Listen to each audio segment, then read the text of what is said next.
Okay, we're going. All right, hello Zoe Flood, welcome to GRN. Hi, nice to be here.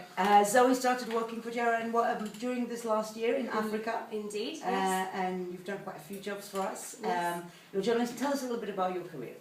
I've been freelancing for the last 2.5 years out of Nairobi. Prior to that, I was working for the UN's humanitarian news agency, IRIN, and then briefly for conflict resolution think tank, the International Crisis Group. But I decided that I wanted to freelance, and Nairobi seemed like a great spot to do it out of. So you moved from the world of NGOs and charitable organizations into the world of journalism. That's correct, but I also still do quite a lot of work with NGOs and advocacy work for different charitable organisations, as well as direct reporting.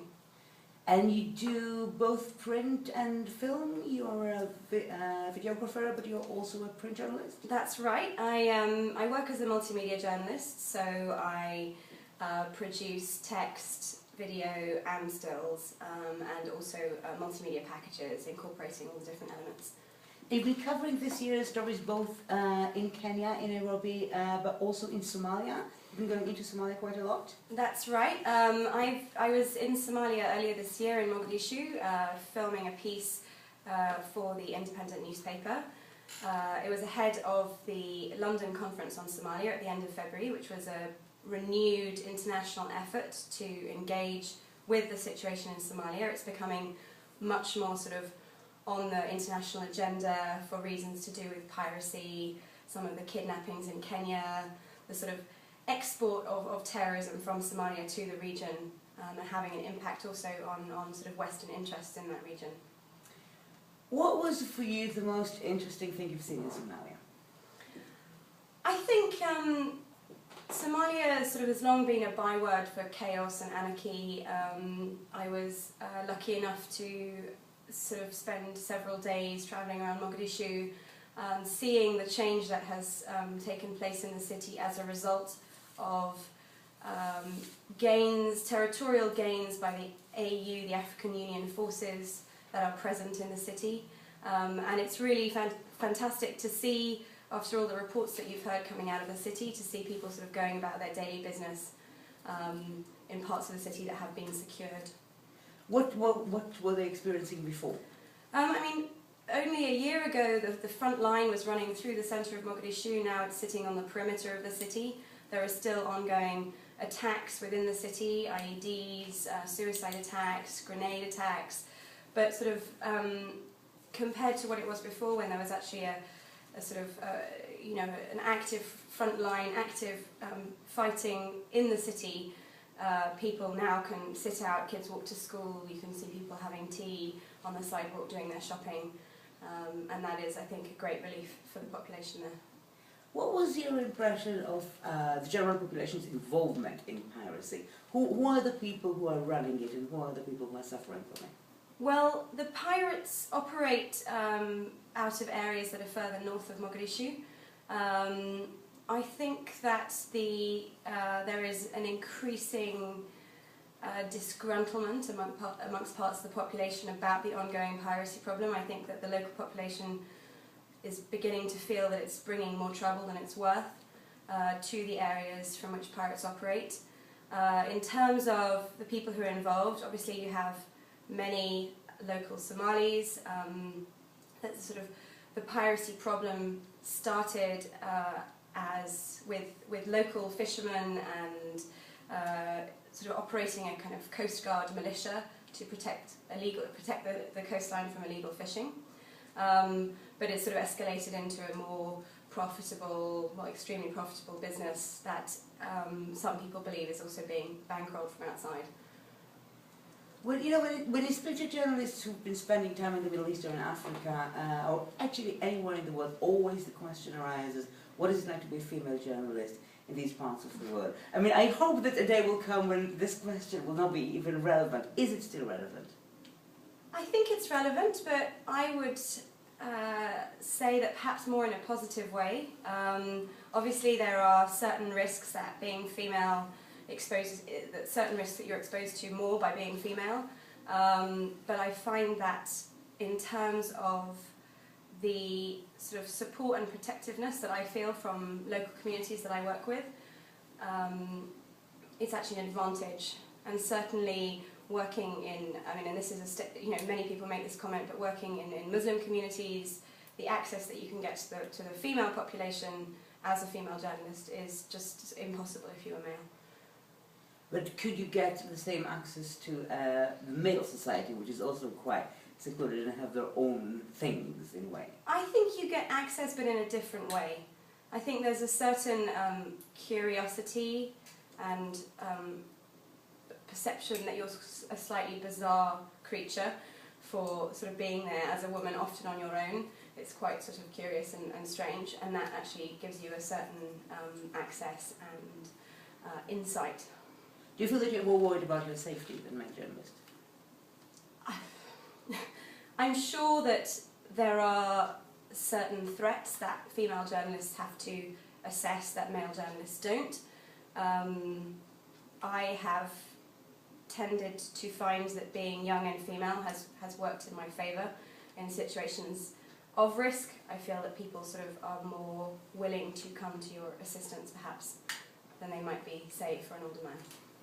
That's an advantage, definitely. Yeah.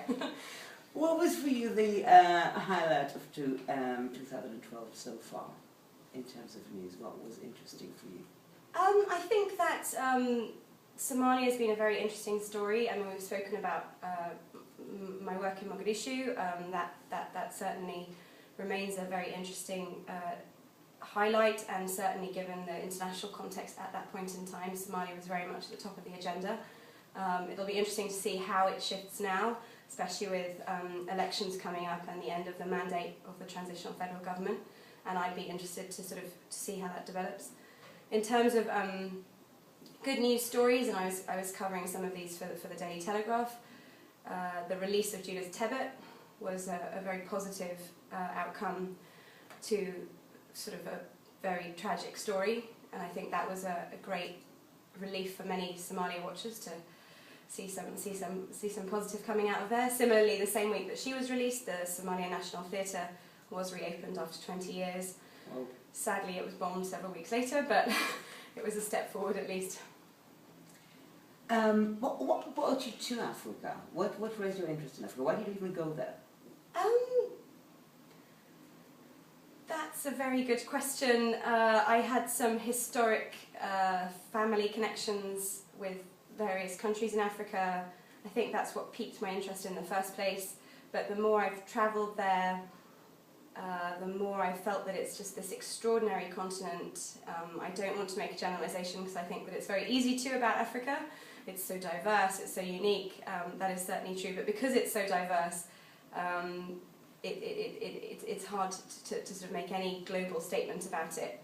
But certainly I think there's a willingness amongst people who live there to open their doors and their hearts and their lives to outsiders that perhaps we don't see so much in the West.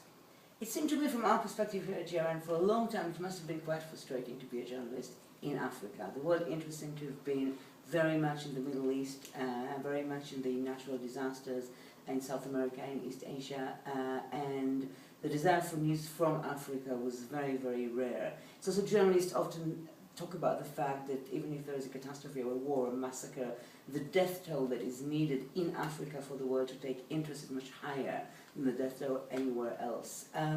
Do you feel that this is changing? Do you feel that the interest in Africa is growing a little bit? Because I'm beginning to sense tiny change, but I'm not sure what's its extent and how permanent is it going to be. Do you see it at all? I definitely agree. I think that there is growing interest in the continent, especially in sub-Saharan Africa. I think the risk still remains that outlets will only cover stories once children begin to die. If you look at the drought of 2011, that was a classic example. NGOs, the UN had been warning for months that there was this oncoming human tragedy, and nobody responded until there was sort of people dying in large numbers. However, I think where the change is coming is the desire to report positive stories and success stories from the continent. And I think that has a lot to do with growing business and investment interest in the continent. You see a lot of amazing stories of African entrepreneurs who are launching extraordinary initiatives, extraordinary business success stories on a sort of amongst the the larger economies, South Africa, Kenya, Nigeria, but also in the smaller countries as well. And do you feel there is an interest of the international media in that, not just of the business sections of the newspapers? And Yes, no, I think that it's a global story. It's not just a story for the business section. is Africa becoming a better place? I think that means you have to accept that it was a worse place before, which I'd be reluctant to do. I think it's had a lot of problems, certainly, some of its own making and some certainly not of its own making. But I think that across the continent there is a lot of change and transformation, and you're seeing emerging middle classes, you're seeing domestic demands for the respect of human rights, for democracy, and I think that that is all heading in a very positive direction. You've been based in Kenya for how long now? 2.5 years. And I think the country has been responding to the stream of Somalian refugees. Recently, this was the main crisis at the beginning of this year and the end of last year. How are they being absorbed in Kenya? How does the state respond to them? In Kenya, there are two major centres, or several major centres, but you have refugee camps that are near to the Somali border in Kenyan territory, and then there are also a lot of Somali refugees who are in urban centres, including a very large population in Nairobi. So the Kenyan state has initially was very welcoming of refugees from Somalia. They are becoming more reluctant to host refugees from Somalia, as was evidenced by the fact they closed the borders to refugees late last year following a string of attacks in Kenya. They are hoping to sort of, I think, be less accommodating of refugees in the longer term. They don't want Dadaab, for example, which is the largest refugee camp in the world, they don't want that to become a permanent city, although it's one of the largest populations in Kenya. They're reluctant to set up infrastructure to service the camp, so as to avoid it becoming a permanent settlement. Are they worried that this is going to make it a population that is going to become a problem in the country if they don't get services and if they don't get permanent conditions? How are they getting by? How are they making a living? They are supported by a very established aid effort, but it's more that they don't want them to sort of establish as a permanent business population that sort of incorporates itself within the broader Kenyan population. Similarly, in Nairobi, you get lots of young Somalis who have fled Somalia and are paperless. And they've made it to Nairobi, but they have no ID, which means that they're operating in a sort of sub-economy. They can't register with the state. The state won't allow them to register, but they don't want to alert their situation, alert people to their situation, as then they might get sort of sent back. Other people who are being sent back? Not in large numbers, no. It's more that people are trying to stay under the radar, and that has massive implications for their daily life. What are you covering currently? What's your next story? I am working at the moment on a couple of pieces. One is actually on a Somali hip-hop artist who raps for peace. He's called Shine Ali, and he fled Mogadishu in the 90s and has a band in Nairobi, and is and distributes his music for free to young people with a view to trying to dissuade them from joining Al-Shabaab, which has an active recruitment of young people in Nairobi and beyond. So that's one thing that I'm working on. I'm also working on the similar theme of Somali refugees in Nairobi with a number of young women who have fled Somalia, also Congo, Burundi, so they travelled to Nairobi as unaccompanied minor refugees, and just doing some documenting of their stories as to what happened to them before they arrived. Is there any place that you are dreaming of going to and you haven't gone to yet? Some place that you aspire to cover and you've not been to? I have worked in Syria before. I'd be interested in returning again. When was that? When were you there? 2009. Right, so you've not been ever since the current situation started? No, and I'd be very interested and alarmed, I think, to see the change from the last time I was there. Have you tried to get in? No. Yeah, it seems to have been very dangerous, and a few people who've gone in had to escape. Actually, this week I'm writing the GRN blog about citizens journalism, and I particularly was interested by the situation in Syria, because it seems that the only way almost to get information out of this country is by civilians basically taking pictures and making interviews, but this of course is making the situation very difficult, back for us and for the broadcasters, for the newspapers to be able to tell what's true and what's not true, because there doesn't seem to be any professional journalism there. How do you feel about civil journalism?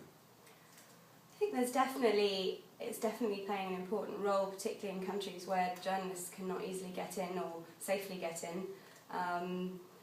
What I find impressive about it is the way that networks and broadcasters are sort of developing strategies to try and confirm the sort of whether the footage is real or not. And I think that's a sort of whole new strand that perhaps a whole new strand of work that people didn't really sort of anticipate maybe 2 years ago, how important it would be to try and establish the truthfulness of certain footage. But I do think it's important, and I think that when you look at the number of citizen journalists that have been killed this year already, they are really putting their lives on the line to get information out. And normally they don't get paid. And they don't get paid. Do you think there should be a change in the way that established media is approaching them? Yes, I do. I mean, but it's a sort of evolving system, and I think that it would be quite hard to propose a system that broadcasters worldwide would sort of equally adopt. I imagine that it would probably start off as a more ad hoc arrangement between a certain broadcaster and a certain group or single citizen journalist, and then that might set a kind of standard or tone for future engagement with citizen journalists. So what are your plans for the next few years? Are you going to be staying in Africa? Are you going to be coming back to England?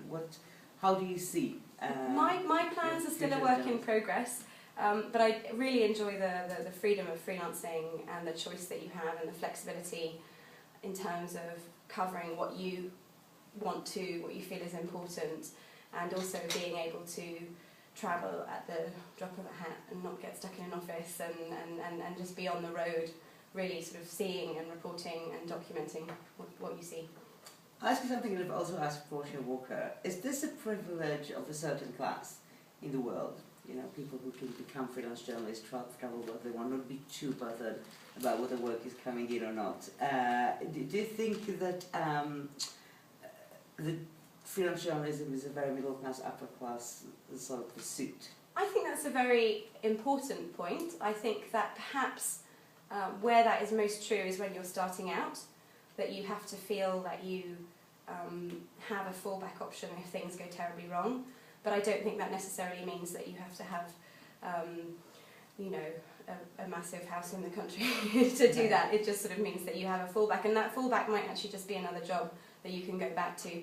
And I know people who've sort of put a job in England on hold, given freelancing a go, and have made it work. And I think that it's definitely, there is a lot of freedom and flexibility, but not worrying about work coming in is perhaps inaccurate. I find it's more that you have to juggle the work that pays with the work that doesn't, and create a balance which enables you to do both. Well, how do you do that? How do you go about that? You just have to assess the different needs of different organisations and what might complement what you're interested in doing, and then pitch to the organisations that have a budget and pitch to the ones that don't simultaneously. When you look into, we're almost in the middle of 2012. Mm-hmm. When you look into the next 6 months, what is the big next up-and-coming story in Africa that you think you're going to be covering, or that you're preparing yourself to? I think the situation in the situation between Sudan and South Sudan is definitely a story that will continue to develop and may become a very serious situation. I think Somalia will continue to be very, very important, both within the country and regionally and internationally.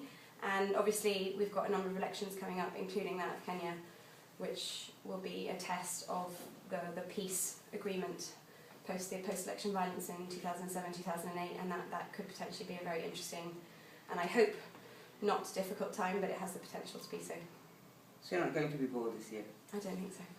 Right, Zarifat, thank you very much. Thank you for being here with us. Thank you.